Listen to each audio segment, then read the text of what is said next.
A classic video game quote: Sega does what Nintendo don't. Now, this video is not about Nintendo, but Nintendo clearly outlasted Sega despite Sega doing things they don't. The reason for that is Nintendo do things very well. And while that's at the developer level, a lot of video games just have a certain thing you can't get anywhere else, or at least you can't get it on that level. Hi folks, it's Falcon, and that's what I want to talk about today. 10 games that do one thing better than anyone else. Starting off at number 10, it's Assassin's Creed 4 Black Flag, which, as you know, does parkour better than... No, I'm just kidding. It's the pirate stuff. Duh. I just think it'd be really funny to talk about Assassin's Creed Black Flag as if the pirate thing isn't the reason to talk about it. Man, does it do pirates good. In the 10 plus years since Assassin's Creed Black Flag, nothing has managed to top it with pirate stuff. We're in a funny place in 2025 with more pirate-themed games than usual. Just in the past few months, we've gotten both Pirate Yakuza and Wise 10, both Japanese games with ship-to-ship combat and pirate themes. They're both solid. I like them, but they never quite reached the level of Black Flag with its immersive ship combat. Not even the guys who created the ship combat were able to do it. Like Skull and Bones, less said the better, right? Also, later Assassin's Creed games with ships do not have the oomph. Like Odyssey has it, but where's the oomph? It's not there. There's just something special about the volley of cannonballs, the strategic movement where you have to take the wind into account.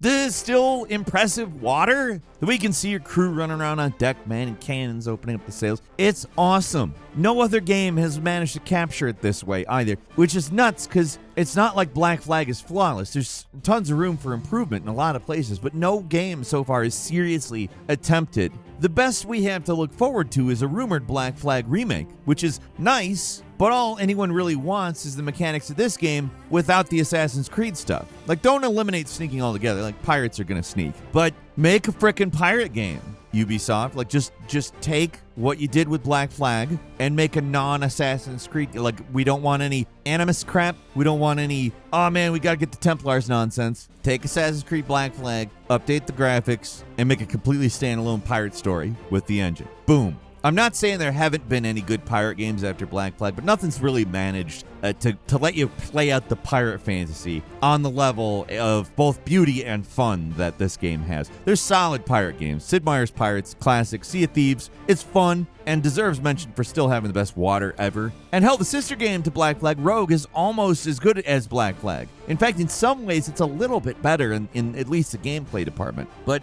to be frank, nobody has surpassed Black Flag, and there's still innovations in a lot of genres. This one, not so much. We're not getting past that game yet.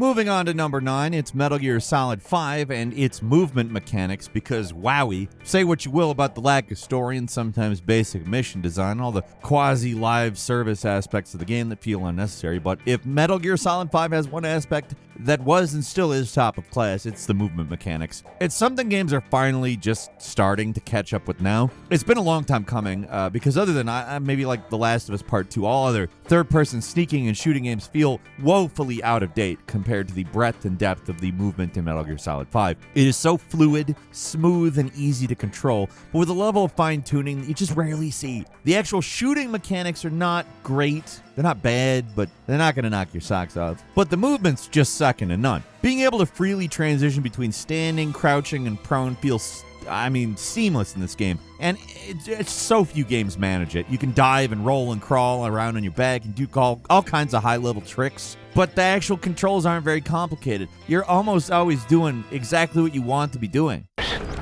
Something's wrong. But it has to be here. Enemy presence detected. The map has been updated. You get a lot of options to move around in a way that feels realistic, but also natural. And it took years for it to happen, but some games are actually kind of learning some lessons from MGS5. Like Helldivers 2 has that same smooth but weighty sort of movement. The newest Assassin's Creed is finally trying to update its movement mechanics, and it looks a lot like what Kojima was doing 10 years ago. I mean, there's no denying that Phantom Pain is a flawed game, but even now the movement has yet to be topped in third-person games.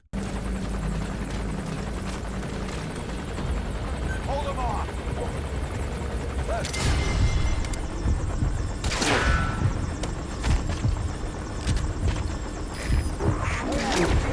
Occupying the facility.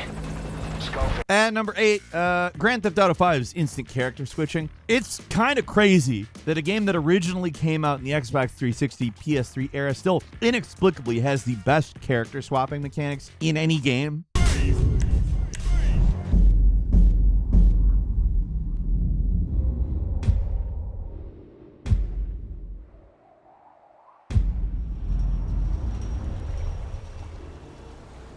Yes, there are a few open world games that came out after where you can swap characters, but nobody has done it as immersively and cleverly as GTA 5. Where most games, even now, only let you swap characters out in a menu or when you're doing some kind of instance at the central base or whatever, you know? GTA 5 just lets you swap anytime, anywhere. And as long as you're not in the middle of a mission, you're no longer that guy. You're the other guy. There's no obvious loading screens. The game seamlessly zooms out and pans across the map back to another guy who is somewhere else doing something. Usually they're in the middle of something. It's amazing. Like, honestly, it's super immersive. And even if it slows you down a little bit, it's the kind of slowdown that, like, feels good. Like, wow, this is a real world where things are really happening. You'd think with the advent of SSDs, this sort of thing would be more common, but somehow it just isn't. I mean, sure, switching between the Spider-Man is faster than GTA 5, but the transitions are a lot more mechanical and not as interesting. The kind of transition we see in GTA 5 is something that you could only do in a game. Like, I mean, you could do it in a movie, but I'm not sure you would. It would be very expensive. Whether that's doing it with a drone that flies across the city or doing it with CGI, actually having it come off as well as it does in this game would not be an easy prospect. And right now, the only game that looks like it could possibly top GTA's still innovative character swapping is GTA 6. It's got dual protagonists, maybe.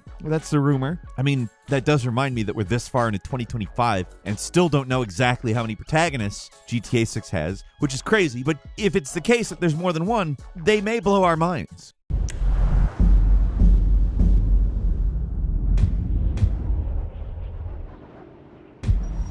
Hey, baby, you looking for a date? Nope, just window shopping.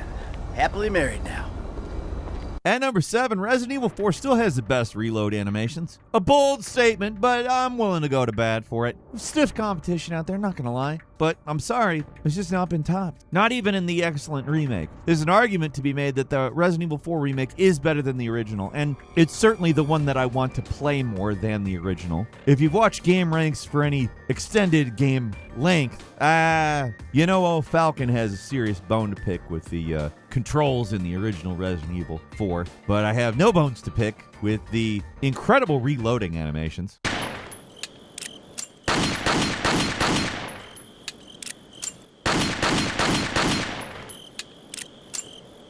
It is so crisp, so clean, so sharp. I mean, it is absolutely impeccable. It's hard to even describe what makes it better than everything else out there, but if you see it, which you are right now, you know. The standout animations are, of course, the rifle. The way Leon hammers that bolt is just next level. The Red 9 reload is another masterpiece. The ammo pop, the ramming into the magazine, throwing away the clip, looks badass as hell. And then there's the broken butterfly where Leon throws the breech over his shoulder to dump the spent cartridges. Masterful reloading going on here. What makes the reloading here stand out is it's not just functional either. They're intentionally trying to make it look as cool as possible, and that's the Resident Evil 4 reloading difference.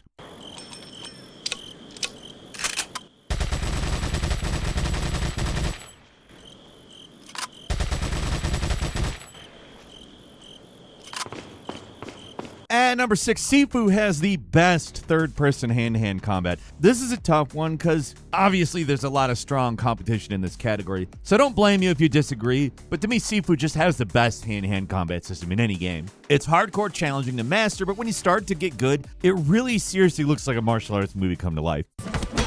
Any regrets now?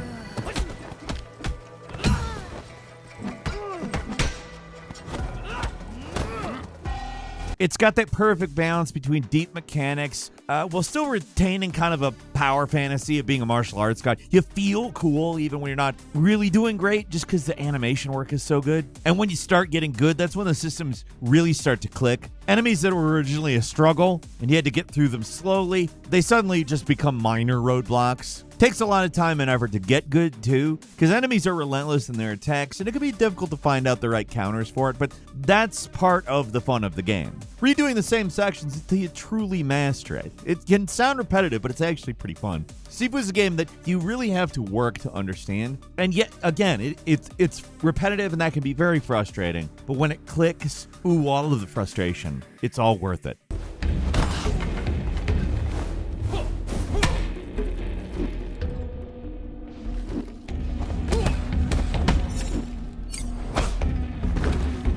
At number 5, the game with the best destructible environment is Teardown. Probably thought I was going to say Red Faction Guerrilla. In some ways, yes, it's the best. That hasn't stopped, it hasn't been topped, but Teardown does something very different. It's more granular, more physics-based, it incorporates other elements like water and smoke into the simulation. Different materials have different strengths, they require different solutions to break through. Environments are smaller, but smashing through stuff, wowie, is it detailed and interesting. It's more than a simple power fantasy. The destruction isn't just flashy, there's a ton of depth to it. It's still pretty indie-rific in its presentation. Like, you're not going to fool anybody into thinking this is like real footage or anything, but the visuals kind of don't matter. The physics simulation is super complex and great.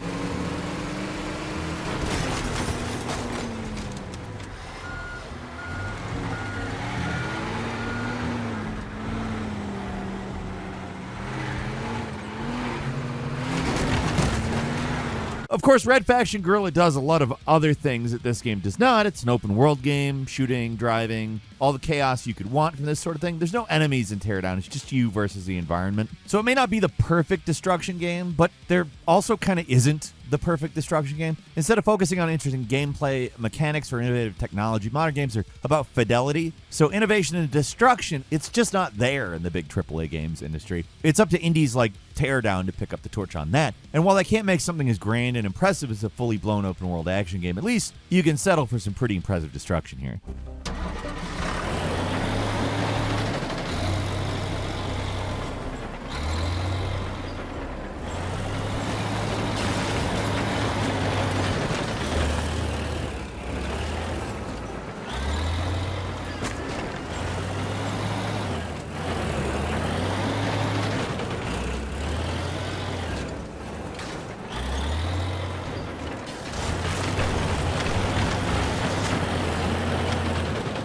At number 4, Freedom Fighters is the most fun third-person strategy game hybrid. Anyone who grew up on RTS games probably dreamed of a game where you get to zoom in from the usual bird's eye view and get a close personal look at the action. Few games have been trying this. The RTS hybrid games, pretty much all of them have failed spectacularly, other than that Battlezone remake. Anybody remember that one? It's been a while. I like the games attempt it because on paper it's something that I would like. And easily the best out of them is Freedom Fighters, this game with awesome central gameplay gimmick. It's been yet to be improved on. What makes it work is how simplistic the controls are. You're a guy who's relatively slow, not super accurate by yourself, but as you complete objectives in a given location, you can recruit more allies to your cause until you get enough guys to storm whatever central base the area happens to have. Your helpers can be given several commands to attack or hold position. You can directly order them to move to different locations. Like I said, simple concept, but the execution is just great. Storming a base with an army of soldiers under your direct command is just fun as hell.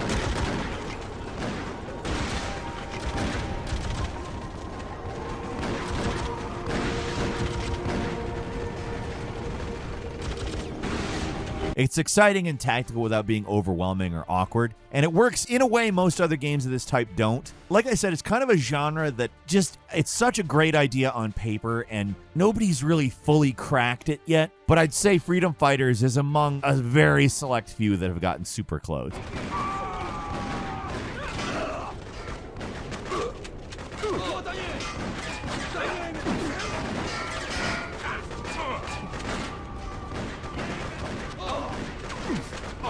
At number 3, Draken has the best dragon riding. It's sad that in 2025, the dream of a definitive dragon game remains a dream. With how many nerds make games, you think somebody would finally make a proper dragon riding game. There's enough fantasy books about the premise, and come on, it'd be cool to just do in a game. Not like Panzer Dragoon isn't awesome, but it's also Star Fox with dragons. The only thing that's ever come truly close to what we're talking about is Draken, the Order of the Flame. It's far from the only game where you actually ride a dragon, but I mentioned Panzer Dragoon. But nothing does what this game or its sequel, The Ancient's Gate, does. You seamlessly fly, land, take off with the dragon, and it's Grand Theft Dragon. That's the key difference here.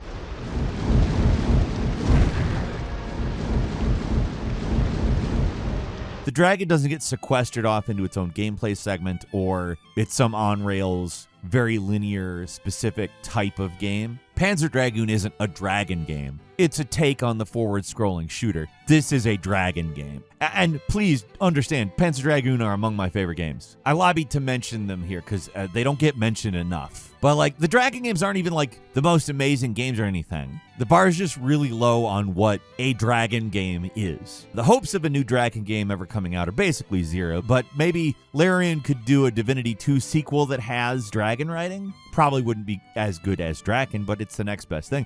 I don't think is going to happen, but Draken, that's a halfway decent game about dragon riding we have.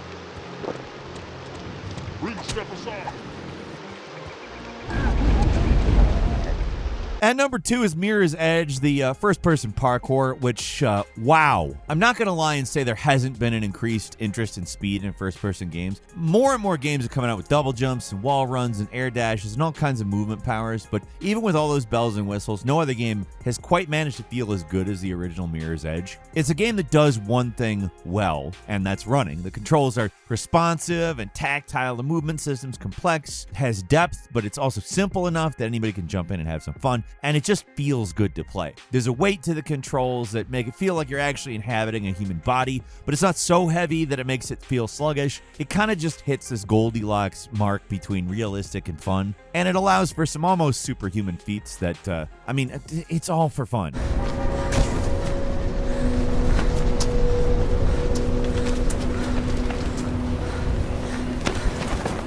The story is a vague kind of nothing burger, and the shooting mechanics feel out of place, but the visuals are just as striking as ever, and the actual parkour action is the best out there, period, even after all these years.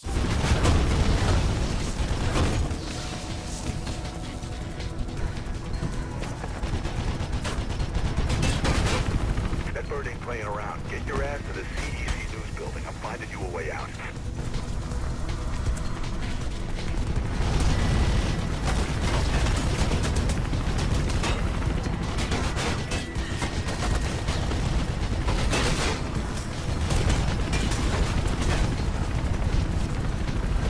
And finally, at number 1, Mercenaries Playground of Destruction has the best airstrikes. There's just something really satisfying about calling an airstrike in a video game. You have command all that military hardware. It feels badass, even when it's just relegated to a scripted sequence. The thing with airstrikes is that mechanically you're basically doing the same thing as a rocket launcher or an explosive charge, but that's boring. You want to run up to a tank like a chump and throw some C4 at it, then run away? Or do you want to call an AC-130 gunship and blow that thing away at 20,000 feet?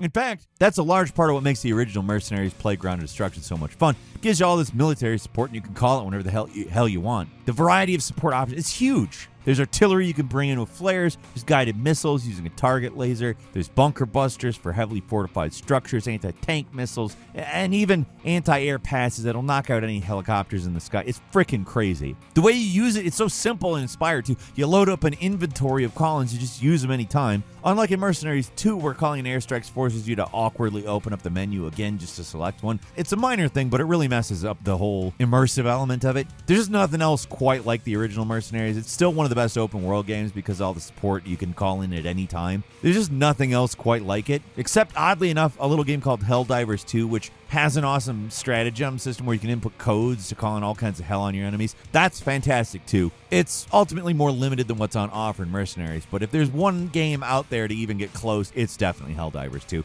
And that's all for today. Leave us a comment. Let us know what you think. If you like this video, click like. If you're not subscribed, now's a great time to do so. We upload brand new videos every day of the week. Best way to see them first is, of course, a subscription. Don't forget to enable notifications. And as always, we thank you very much for watching this video. I'm Falcon. You can follow me on Twitter or book me on Cameo at Falcon Hero. We'll see you next time right here on GameRanx.